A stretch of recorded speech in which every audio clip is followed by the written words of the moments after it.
The following is a presentation of Project Independence and WCWP. Project Independence is the Aging in Place initiative of the town of North Hempstead.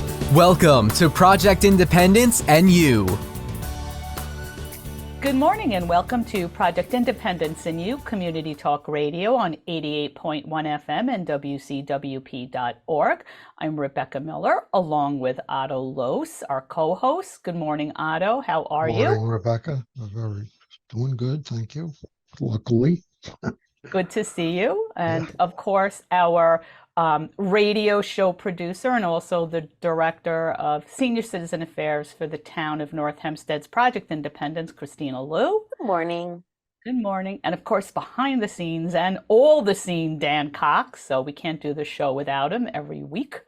And we have a great guest. Of course, Kristina brings these shows together every week. And Kai is a guest. She's been here before. She's a great friend to Project Independence and You, Kai Siew, and you're community nutrition educator for Cornell Cooperative Extension of Nassau County. So thank you so much for joining us today. We really appreciate it. Yeah, thank you guys so much for having me back again. Good to see you, Rebecca, Otto, Kristina, and even Dan. I love coming on here, and we're always talking about an interesting topic every time we're here. So I'm excited to definitely talk about hydration with you guys, which is going to be, I think, great for everyone listening as well. Yeah, I don't think you can go to any doctor or any friend or any gym or anywhere where people don't either, your doctor doesn't say, make sure you hydrate. Friends say, well, were you hydrated? If you're kind of out of breath, if it's hot, if it's this, make sure you hydrate. So it's all about hydration. And I guess as we get older, does it get even more important to hydrate? So I would say, I think the first thing we probably need to do to kind of establish a baseline is talk about the importance of hydration. So hydration is really important for everyone of all age groups, even babies, infants, young children, adults, and older adults, because the need for having water as an essential nutrient is important for every single human being. And so the idea with hydration is that it's required to basically maintain the fluid balance in our body. So I think what people may not realize is that throughout the day, whether we're sweating, exhaling, or doing some type of physical activity, fluid is being lost through those activities and those motions. And so if we're meant to maintain a certain fluid balance, the only way we could do that is by replenishing those fluids that we lost via drinking water or eating, hydrating fruits and vegetables.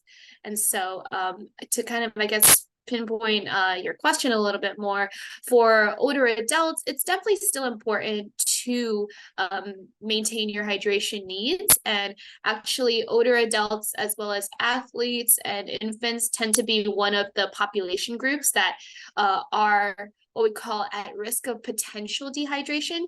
So it just means that we have to really make sure that we're doing those strategies and as best as we can to meet our hydration. You used the words fluid balance. I wrote that down too, Otto. Yeah. Like that. To me, fluid balance, one person could be 140 pounds and the other one could be 340 pounds. Yet the common thing you hear, you've got to have 8 glasses of water a day. Would that really be true, or would that vary depending on the fluid balance of me or you or whoever? Yeah, no, that's a great question. So kind of to your point, Otto, everyone has different fluid needs, just like everyone has different nutritional needs. Like we're not all eating the same types of food. We don't all need the same type of calories. And so likewise, we all need different levels or different requirements for hydration. At the moment, like if you look at like general hydration guidelines, they do give like a range. So from Harvard Health Publishing, they recommended anywhere from like 11 to 15 cups of fluid per day. And so I think working with the range versus sticking to 8 glasses of water a day is probably a bit more flexible in terms of everyone's lifestyles, because it is unrealistic to say that, one size fits all for all our health needs. And so 11 to 15 cups a day of fluid, that includes water, fruits and vegetables and any other foods that have a high water content. And of course, this can be increased depending on your physical activity. So athletes, of course, are going to need a little bit more, as well as whether or not you have some type of condition that increases your hydration needs. So for instance, if someone is on medications for diuretics, like for their kidney health, they're losing a lot more water than the average person. So they would have to make sure they're basically hydrating as much as they lost. So I have just a quick question, Kai. So when you talk about hydration, Yeah. everybody automatically thinks water, but you had just mentioned fruits. And so how do you kind of, I don't know, find that balance? What is, how many cups of water versus food that has water? So how do you know you're getting the right hydration from maybe other things than water? No, that's a great point that you brought up, because again, from that same source, Harvard Health Publishing, they did recommend the 11 to 15 cup range of fluid per day. But if you're eating an adequate amount of fruits and vegetables per day, so that could be anywhere from 3 servings of vegetables and 2 servings of fruit. If you're having that, plus about 4 to 6 cups of water per day, that should be able to meet your hydration needs. So I would say if you're eating more than the 5 servings of fruits and vegetables a day, you might have to up your hydration needs as well. How big are these cups? So like about a standard 8 ounces or like 1 cup standard serving size. So 88 ounces. Yes, depending on, again, like whether or not you're eating a certain amount of fruits and vegetables or whether or not you're exercising a certain amount. And likewise for people who tend to have like different like body types, like for instance, someone taller might require a bit more hydration versus someone shorter. So at the end of the day, it's all about, I would say, listening to your thirst cues, just like how you listen to your hunger cues. You don't really think too much about when your next meal is, you just kind of feel it. And so I would encourage everyone to do the same towards meeting your hydration needs and following those thirst cues that you naturally have. As far as food goes, the term I read is water rich. Which foods are considered water rich? Yeah. Where are you going to get the most water, if you will? That's a really great question. So I've been kind of highlighting the term fluid because you can meet your hydration through different fluid needs, whether it be water or fruits and vegetables. So for those high water content fruits and vegetables, it's mainly going to be things like berries, for example. So strawberries, blueberries, anything in that category is really high water content, as well as those leafy greens, things like lettuce tends to be high water content, cucumbers, zucchini, and certain peaches as well tend to be really high water content. Oh, and of course, any melons. So that's why especially during hot weather, you might find yourself gravitating towards, those watermelon slices. That's generally a great way to also meet your hydration needs.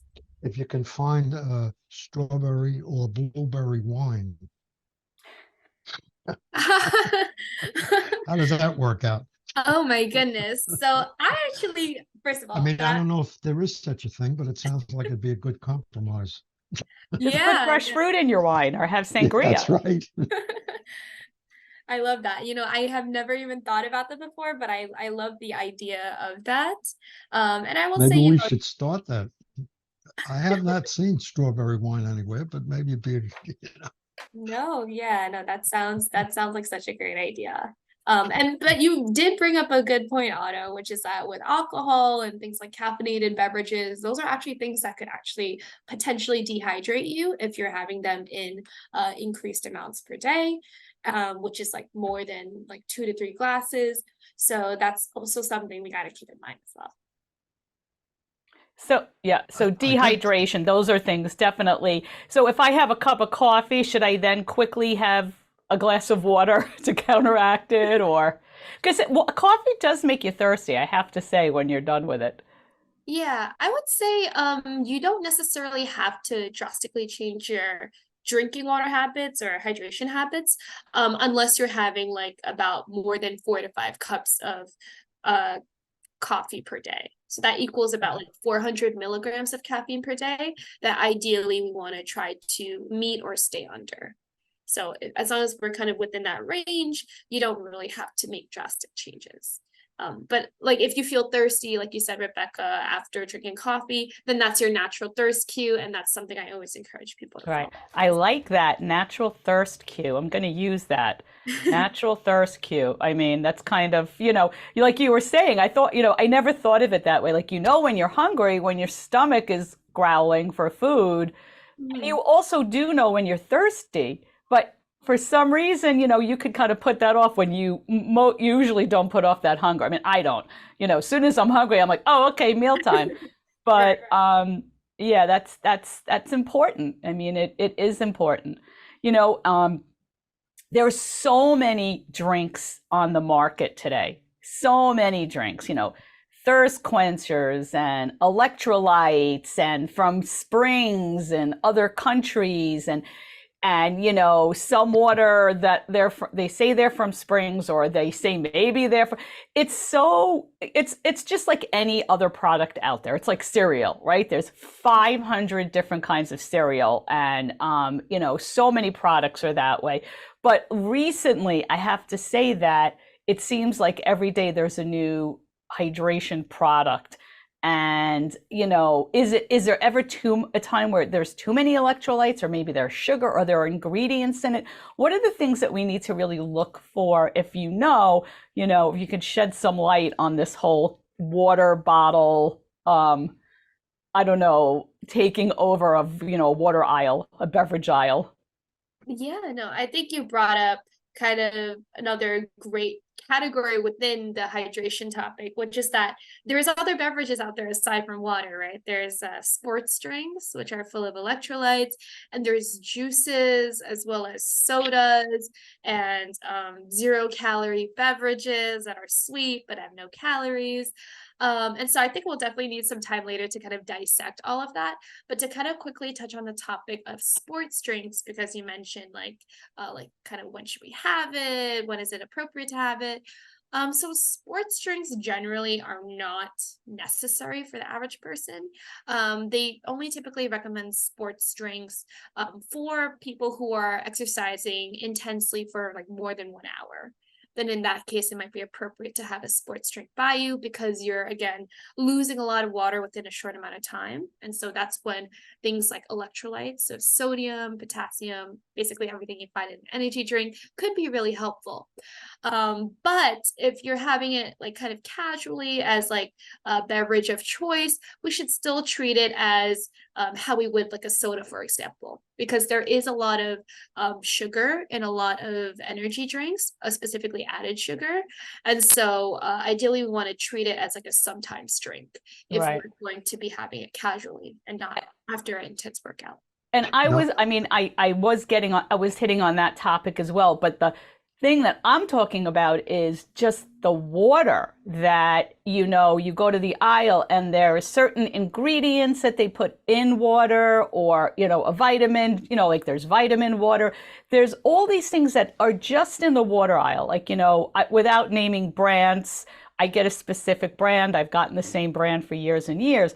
And since then, there's so many different water brands from like different countries with certain things in it. And it's kind of confusing. Like, do I need all this extra stuff just talking about water alone? Yeah. No, so for those waters that have like maybe added vitamins or minerals to it, they do have those like what they advertise, like whether it's added I don't know, minerals or electrolytes or vitamins in it. But I will say a lot of them tend to use what do we call like artificial sweeteners, or things that make it taste sweet without adding calories. And so in essence, it's really not a necessity. Kind of the same with sports drinks. Like you could get those vitamins and minerals from your food alone if you're having fruits, vegetables, whole grains, and kind of that general balanced diet. Or you can get it from multivitamins, which wouldn't necessarily have that high amount of artificial sweetener use or added sugar use that you would find in those water beverages. What's bad about added sugar? You hear that uh, almost in everything, food, drink, whatever. What is really bad about it? Why shouldn't I have it?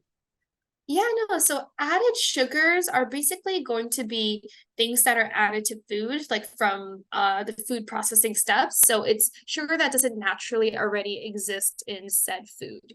And the reason why we want to be mindful of added sugar intake is because they found in the long term, a high consumption of added sugar foods and beverages increased your risk of not only things like obesity, overweight status, but also risk of high blood sugar levels and risk of diabetes, type 2 diabetes specifically. And so those are all chronic conditions that we can have a direct impact and influence on through our nutrition and diet alone.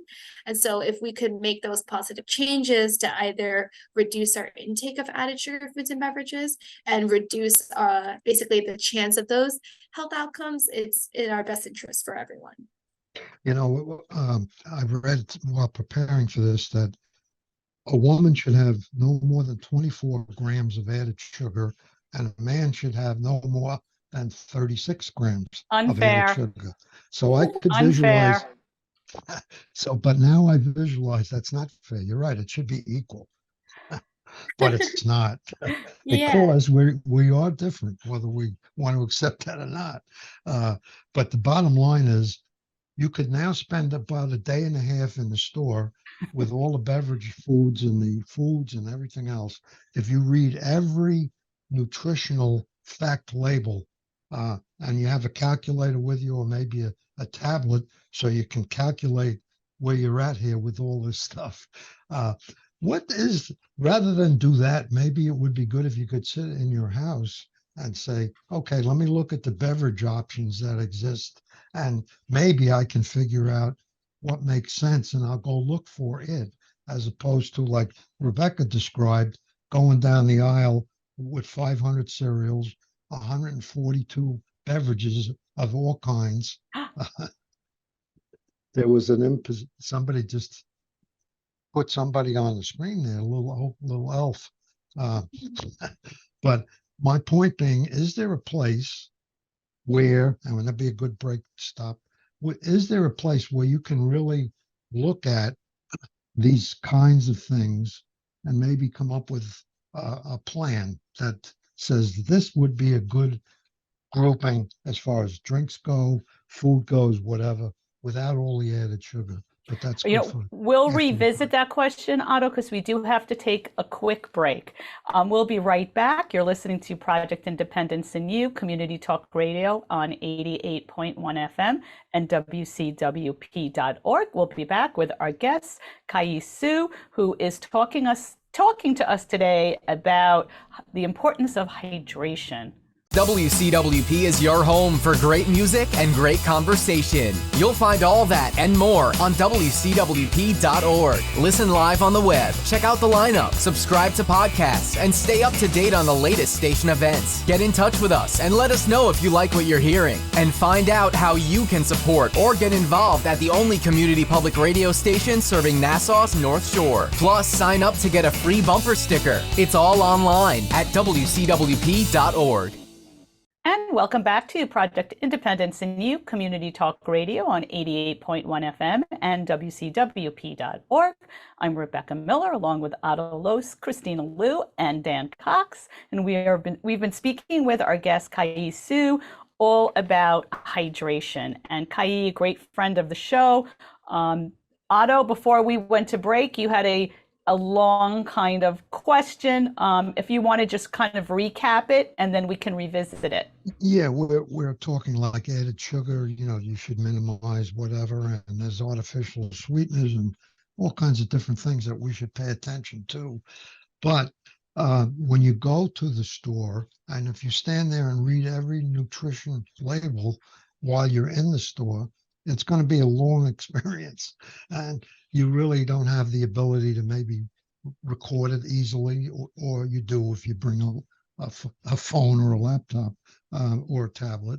But my question is, Is there a site somewhere or multiple sites that enable you to see a good comparison of nutrition fact labels in terms of added sugar? Here's the drinks, and here's the column for added sugar. Is there such a thing, and where is it? Yeah, no, that was a couple of great questions that you kind of mentioned there, Otto. So I think I want to start by kind of recapping what you started off with, which is talking about the added sugar recommendations per day. And you had mentioned ideally you want to stay under 6 to 9 teaspoons of added sugar per day. So that equals to about 24 to 36 grams of sugar if you're looking at the nutrition label. And this is specifically talking about added sugar. So when you're looking at a nutrition label, you're going to find in the middle of the label, there's 2 lines for sugar, one being for total sugar and one being for added sugar. And so I recommend everyone to definitely look at the added sugar line. And if you find, for instance, that let's say it says 12 grams for total sugar and then 10 grams including added sugar, that just means that out of the 12 grams of total sugar, there's 10 grams of it is made up of added sugar. And so while I don't know that if there's a website that kind of compiles all the nutrition labels for certain drinks, I do recommend like some general great sites to look for if you're looking for nutrition information is going to be USDA. So that's the US Department of Agriculture. Their website is usda.gov for any nutrition information, as well as the CDC occasionally has like some articles as well that they put out for nutrition for this field specifically. And I think the recommendation that you brought up, Otto, actually the 6 to 9 teaspoons of sugar per day or the 24 to 36 grams, that's from the American Heart Association. So they have a website, I believe it's AHA.org. But if you just Google American Heart Association nutrition, it should bring you to several helpful articles as well regarding any info you might be looking for. So yeah, unfortunately at the moment, I don't know of any website that compiles everything, but I think it's a great idea that Otto brought up that you could look at what you already have at home and just practice reading the nutrition label with what you already have. That way, when you go to the supermarket, you feel familiar with what to look for on a label, and that way you feel more comfortable as well coasting through the aisles and maybe making those product decisions as a consumer for what might work better for you. I know that we're talking about hydration, but one of the things you were talking about, teaspoons, grams, there's so many different measurements that come with ingredients. You have ounces, grams, teaspoons, cups, fluid ounces. I have a scale at home, a food scale, and you almost need one to kind of understand what like even a tablespoon of peanut butter, right? We know what that means. A tablespoon of peanut butter doesn't mean the mountain. It means you put peanut butter on the tablespoon. If you slide the knife over it and flatten it out, it's that, and then you can also weigh it, like, 32 grams are usually 2 tablespoons. So the same kind of thing with added things into fluid, and there's fluid ounces versus food ounces. So I like to recommend, if I may, getting a food scale just so that, or using one or using a friend's, just so you have a better understanding of what a teaspoon of sugar looks like. I mean, you'd be surprised. That's a lot of sugar that is added to a drink. Or just to kind of become familiar with, a gram is much less than an ounce.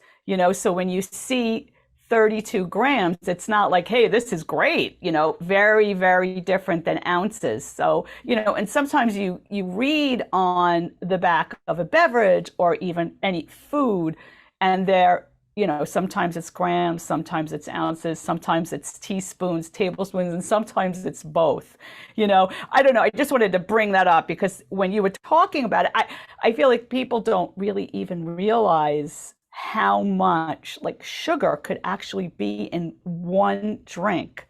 without kind of understanding the weight, how it's measured. Right. No, I think that's a great point you brought up, Rebecca. And no matter what topic I'm talking about, whether it's hydration or for like heart health or for anything like that, serving sizes end up being one of the topics of conversation because it's really hard to know like what exactly 1 tablespoon is unless you yourself have measured it out, leveled it, and actually seen what it looks like in person. Other than that, it's pretty much a guessing game to kind of estimate what we think is 1 tablespoon. So kind of like what you said earlier, a food scale could be one of those tools that some people might find helpful if you want to really understand what those serving sizes mean on a nutrition label. You can also get like those measuring cup and measuring spoon sets and try to measure your food out just to see what it looks like. And usually after you do it once or twice, it gives you at least a baseline as to what that serving size looks like. So if you find that could be helpful for you, then I definitely encourage you to try that as well. Yeah. And I think what could be helpful for people, because I know, like you said, Rebecca, when you read a nutrition label, there's so many numbers and different units as well. And so it's hard to gauge whether something is high or low in a certain nutrient or whether or not that could be good for our health goals or not. And so what I recommend is everyone use what we call the percent daily value on a nutrition label. And so what that is that if you look at a nutrition label and you go to the very right of a nutrition label, you're going to see that there's a couple of percentage values next to certain nutrients. And one of those nutrients actually is that added sugar line in a nutrition label. So you can actually tell from that percent alone whether or not something is high or low in a certain nutrient. So if something is 5% or lower, that means that that product is low in that nutrient. So 5% or lower means low. So if you see next to the added sugar line, it says 5% or 3%, that means that that product is relatively low in added sugar. Now, if we want to tell us something is high in a nutrient, it would have to be 20% or higher. So 20% or higher means high. And that means that if, let's say, next to the added sugar line again, since we're talking about it, if it says 20, 25% or even 40%, that means that that product is relatively high in added sugar. So you can use that 5% or lower is low, 20% or higher is high. You can use that rule for every single value you see on the nutrition label that has a percentage attached to it. So not only could you use it for added sugar, you can use it for sodium, fats, I believe, carbohydrates. So it's a really helpful tool that I think people can use if you're not sure about what maybe a gram is or what a milligram is, and vice versa. So when you're measuring, say, a fluid ounce versus a solid ounce. So if I'm baking a cake and it says 1 ounce of flour, or 5 ounces of flour, whatever it says, I mean, it's the measuring cup, or do you really weight it out? What's the difference between a fluid ounce and a solid food ounce? Yeah, no, that's a great question. I don't know if I can provide the best answer for that, but I know for like dry ounces, you would have to use a scale to get that precision that baking requires. And so, I mean, that's why they see baking as an art, right? It requires so much attention to detail. And so for that, it would only be achieved through a food scale, or you can use those measuring cups. Like I'm talking about the dry ounce cups.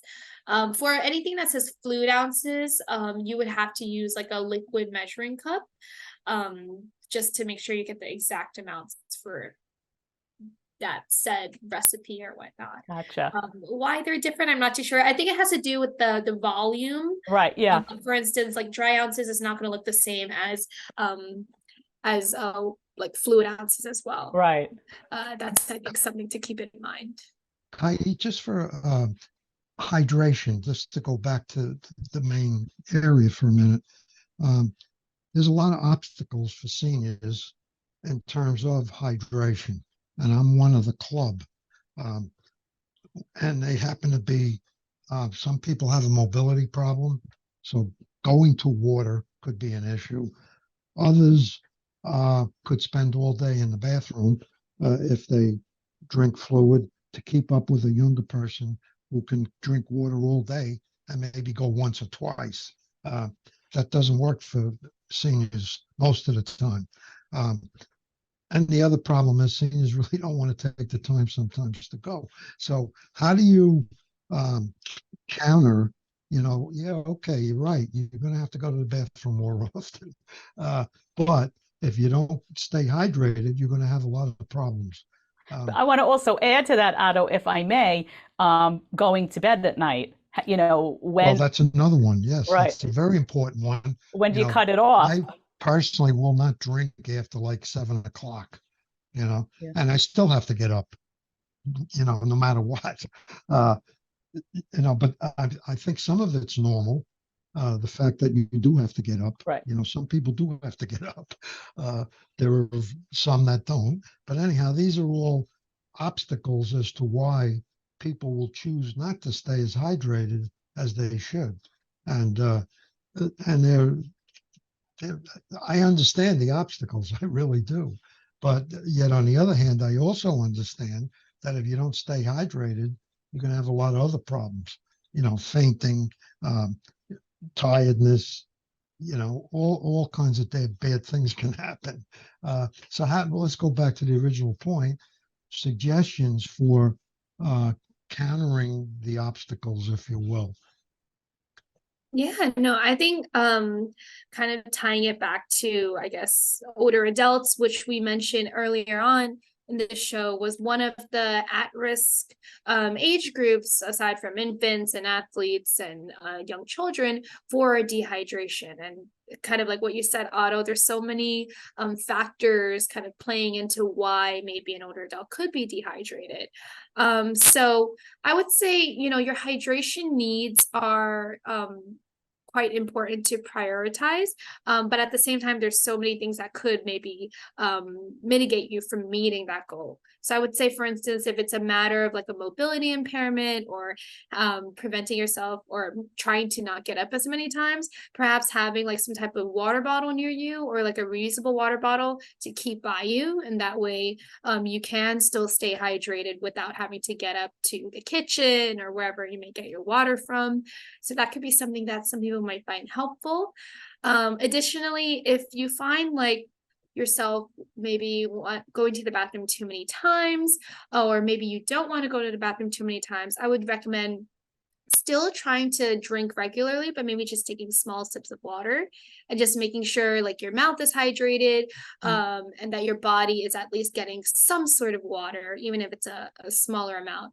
Because like you said, Otto, you do want to prevent like severe dehydration symptoms like fainting, dizziness, which can be a much bigger problem versus having to go to the bathroom multiple times. So I would say trying to just take small sips of water, maybe having fruit snacks rather than having water, because things like fruits and vegetables have what we call fiber in it. So while fruits and vegetables can have a high water content, the fiber in it actually allows us to not only have a healthier digestive system, but it basically slows down our digestive movement to the point where we're able to feel fuller for longer. So basically, our body's taking a longer time to break it down. So maybe you won't feel the need to go to the bathroom as much if you're having hydrating fruits and vegetables versus a glass of water, which will just pass right through. You said small sips. Yes. If you take small sips more often as opposed to drinking a large glass of water or whatever, how do you believe that would that regulate the need to go a little less? It really depends on the person, I would say. Everyone reacts to, I guess, drinking beverages differently. And so I would say in the past, I've heard like some seniors mention that they do like to take small sips, mainly just to hydrate like their mouth. And so they don't have that thirst feeling as much. So it's helpful to some people, but if you find that that's not the case, then perhaps either eating those hydrating fruits and vegetables as a snack to not only maintain your needs, but also prevent, as much liquid fluid going through you, that could be a bit more of a helpful suggestion. So really dependent on what works best for you. It's all about planning, Otto, too. I mean, we have to stay hydrated. I'm reading through some of the symptoms if you do become dehydrated, and they're scary. And, I know over years, a lot of people that have become dehydrated, sometimes they'll get an IV to rehydrate them quicker, and they feel so much better. So really need to stay on top of it. And, I guess if you're at home, then drink a lot of water and just plan on, your visits.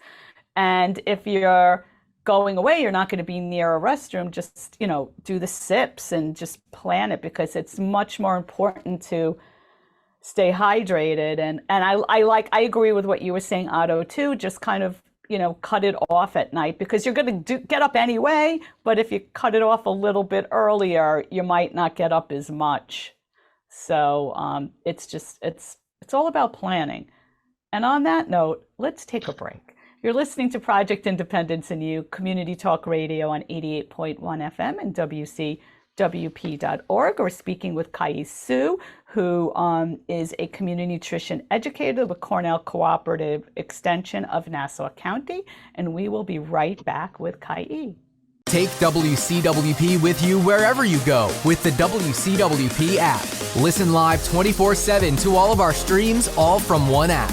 Plus, call the studios directly from the app and visit our social media. Download the app through the iOS App Store on Apple devices or the Google Play Store on Android by searching WCWP Radio, or visit WCWP.org for links. The WCWP app, available now on iOS and Android devices. And welcome back to Project Independence in You, Community Talk Radio on 88.1 FM and WCWP.org. I am Rebecca Miller, along with Otto Lohse, Kristina Liu, and Dan Cox. And we're speaking with Siew, and we're learning all about hydration.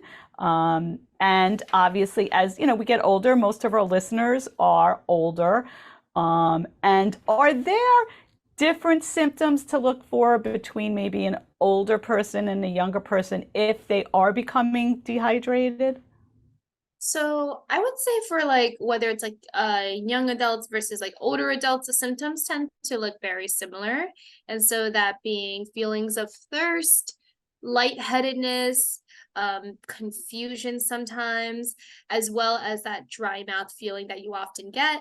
And another telltale sign of dehydration is going to be your urine patterns. So first, again, it could look different for certain individuals. For some people, being dehydrated means that you're barely going to the bathroom, barely passing urine. But for other people, it could mean that you're actually going to the bathroom more often, but each time you're going, it's a very small amount. So depending on what you're seeing, basically any type of abnormal urine pattern is going to be another red flag for dehydration.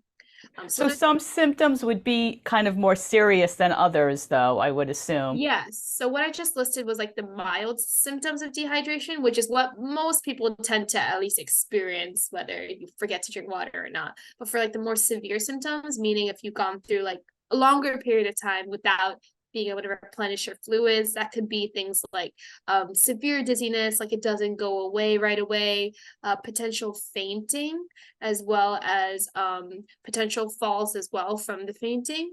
And so the idea is that we want to make sure we're really preventing ourselves from getting to that stage, because at that point, depending again on what other health conditions you might be going through, you may require medical assistance at that point. We use the term mindful quite often on this show.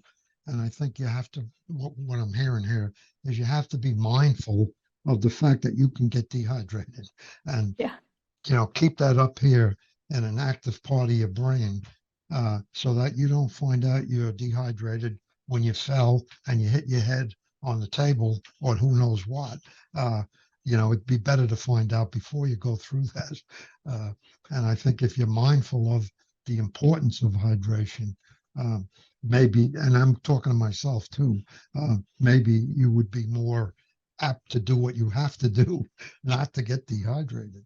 Right. And I will say, we're kind of tailing the end of summer here, but hot weather definitely tends to be one of those environmental factors that can increase your risk of dehydration. So definitely if you find yourself being outdoors for like maybe more than 2 hours at a time, definitely be sure to bring some type of water bottle with you, or try to get shade as much as possible, because we don't want to have too severe of a water loss, because essentially that is what dehydration is. So we talk water often, and one of the pluses is it has no calories. And what we were talking about is that that's good for a lot of people, but then there are people who need calories. Uh, what would be good drink suggestions for people who have the need to stay hydrated, but they also have a need for calories? As opposed to, if they're just going to drink water, then they might as well drink something that's going to also keep them up with some calories. And what suggestions do you have? No, I think that's a great point you brought up, because there is a group of people out there who require additional calories, or maybe aren't meeting their daily calorie needs because of low appetite, or they have increased calorie needs for whatever medical condition they're going through, or they simply maybe are unable to chew or digest foods the same way an average individual would. So I would say for that specific group, something that you could try is maybe having like homemade shakes at home. So for instance, that could be like protein shakes that tend to be high in protein, calories, and are also technically a fluid. So you can basically make your own smoothie at home, whether it's blending up a fruit, blending up maybe some type of nut butter or seeds that tend to be high in protein, and then adding in some type of milk as well, or non-dairy milk, and just making your own shake at home. You can also go for, I know there's a lot of other name brand shakes out there on the supermarket that you can go for. They do tend to have quite amount of added sugar in it, but again, if the calories is something you need, that kind of supersedes the sugar content you see in those name brand shakes. They can also be fairly expensive. I just looked just for a kick at the cost. And if that's what's going to be your main beverage, it could become a pretty costly affair. No. So certainly you can make your own at home, like I mentioned, or Google recipes online, or I would say that could be maybe a better alternative if you want to really have a handle on what's going in your shakes and drinks. Soups as well tend to be a really great alternative as well, because they are actually technically a liquid. So they could count towards your fluid intake for the day. Just keep in mind, depending on where you're getting your soup from, especially if it's canned soup, you want to try your best to go for sodium-free or low sodium options. If you're noticing, I just wanted to go back to dehydration for 1 minute. If you're noticing some of the minor symptoms, say, of dehydration, it's hot out, maybe you went for a run, now you're starting to feel a little dizzy, a little, you're not needing to go to the restroom. What is there like an amount? And I won't hold you to it, but like how much should you drink to kind of get yourself back to a hydrated level? No, I think that's a great question. I don't exactly know like the time as to like when you feel dehydrated versus when you don't. I'm not sure if what that time span looks like, but I do know, especially like you said, Rebecca, if you're going out maybe for a little while, for a social event or a run, ideally you actually want to drink water before you exercise. So like 1 to 2 hours before you exercise, they recommend drinking about anywhere from 1.5 to 2 cups of water. And then when you're into your exercise, ideally you want to drink about a cup of water every 25 minutes or so of physical activity. And so that should ideally maintain that fluid balance we keep talking about. And then after your exercise, of course, you want to make sure you're drinking water as well. But kind of setting yourself up for success basically is what they recommend. Right, planning. This is a question that Yes. may be kind of difficult to answer, but medications contribute to lots of things, long list. And I'm sure that it also contributes in some cases to dehydration. Is there any way to know which medications? I know like a water pill is pretty obvious, it depletes water. But are there medications that people should be aware of that do greatly contribute to dehydration? And, maybe you got to drink even more water? Yeah, no, I think that's a great question. I think because of medications, that's more so, I would say, in like a physician's field. And so I won't go too much into detail about medications and which specific ones, just because technically I'm not qualified to talk about that. But I will say, if you are curious about that and you do currently have medications, just double check with your physician. Ask, oh, are there potential side effects because I've been feeling X, Y, and Z in terms of my thirst. So just kind of clarifying that with them, and then seeing if they do have recommendations for either decreased or increased water intake, because some medications you actually need to have less water for. Really depends on what type of medication you're taking. For the most part, I've seen, like, of course, diuretics. That's kind of the most popular one to actually stimulate water loss, or actually stimulate water out of your body. So that's going to be, of course, one of the ones we want to watch out for. But aside from that, just double check with your physician and make sure. Just a thought too, you could probably talk to the pharmacist as well. Well, yeah, certainly. Yeah. Right, right. Yep. Good So point. basically asking any like primary healthcare providers or health professionals about anything you might be taking. You mentioned the word smoothies. We have a smoothie place near where I live. Like to go to a smoothie place once in a while, but I have no idea what I'm drinking for the most part. Uh, I'm assuming that it's just strawberries or bananas or whatever they say is in there, but I'm not sure if that's the case. I'm just talking, really. I don't know. I mean, I have a place right by my house. I go and I can see them putting in the fruits and it's like an acai place. So you could see and you could tell them what you want. If you don't want agave, if you don't, they'll pretty much make it. I don't think that they can say that they are what they are, and they're like in the back room coming up with something else. If they state fresh fruit and berries, I mean, that's what you're getting. And a lot of places you can add peanut butter, you can add, all kinds of things to your smoothie. Smoothies are good. And and you can ask for added ice, which is actually more hydrating, right? If you're making it at home, that's kind of what I do. But your question is for the expert, not me. Yeah, no, I think you also brought up another great point, Rebecca, like with the ice situation. So for some people, like drinking water could be an obstacle because maybe they just don't like room temperature water.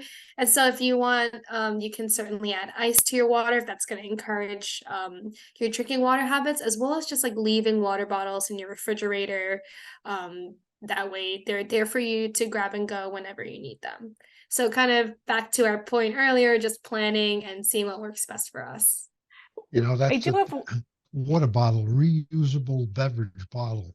Mhm. Is there a difference between reusable beverage bottles that you should be looking for, or are they all pretty much the same? I just Uh, went online looking because I know, because of this show, frankly, I said maybe I ought to get a water bottle. And so I looked online, and there's a lot of different kinds of water bottles out there. Otto, Beverage just bottles. come to my house. I have every kind of water bottle for the What's your gym. favorite?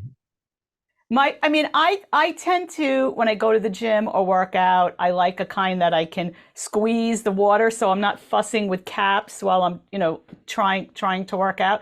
But I also have, my kids have huge ones, the boys, I'm down to one at home now, but, there's so many. It really depends on, I think, what you're doing. If you're walking, if you're riding a bike, if you're just going in the car. I mean, it's really, again, another area of products that have so many options. It's kind of, what you want, but any kind of reusable is better than just kind of that one-shot plastic water bottle. So Well, I have, that's my point, I think, is that most of us have reasonably decent tap water.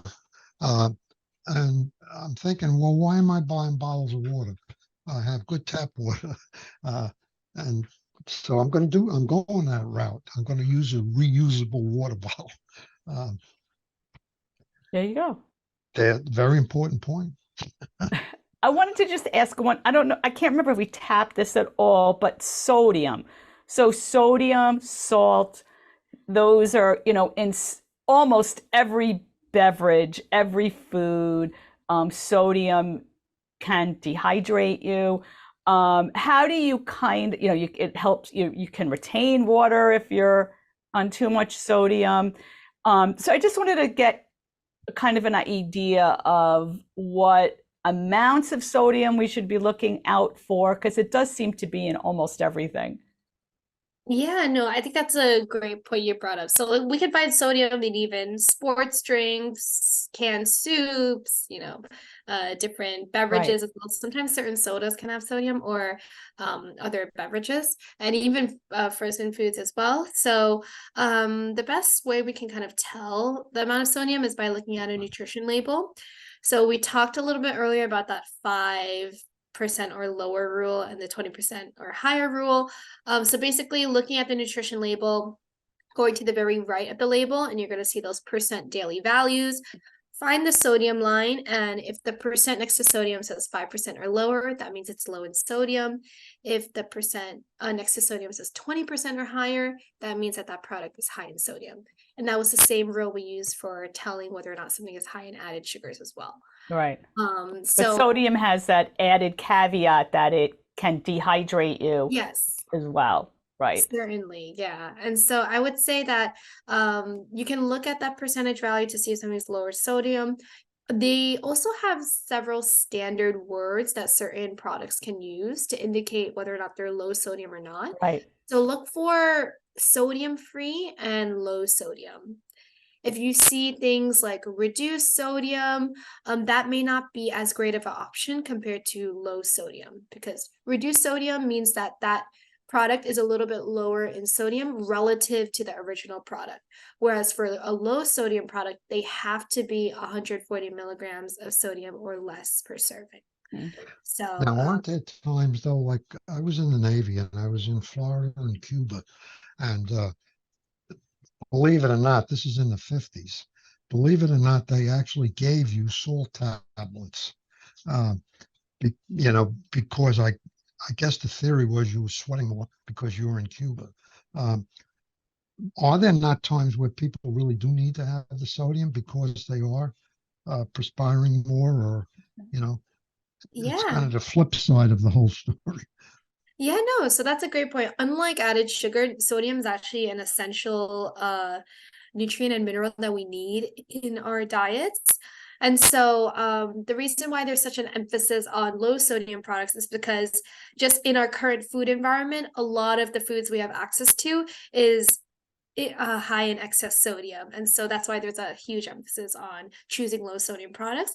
But in those cases where kind of like what you brought up, Otto, you were in a hot tropical climate, you were probably having an increased amount of water loss compared to like what we would have here in New York. And so it's kind of the same idea like with sports drinks, which have sodium in it. Whenever there's a high amount of sweat or water loss of any type, you want to replenish not only those fluids, but those electrolytes. And so sodium is one of them. So that's why you probably got those salt tablets, potassium as well as one of those electrolytes as well that we need to replenish. So there's certainly a time and place. If you wear a hat long enough, you get a white band because of the sodium basically perspiring, and then you got to chuck the hat. But the point being that no matter how old you are, you could have a perspiration situation through walking or whatever where you do lose the sodium. So it's the other side of the coin. Well, it looks like that's it. We're in our final segment with Kai, and as usual, you are a wonderful guest and provided so much information and insight.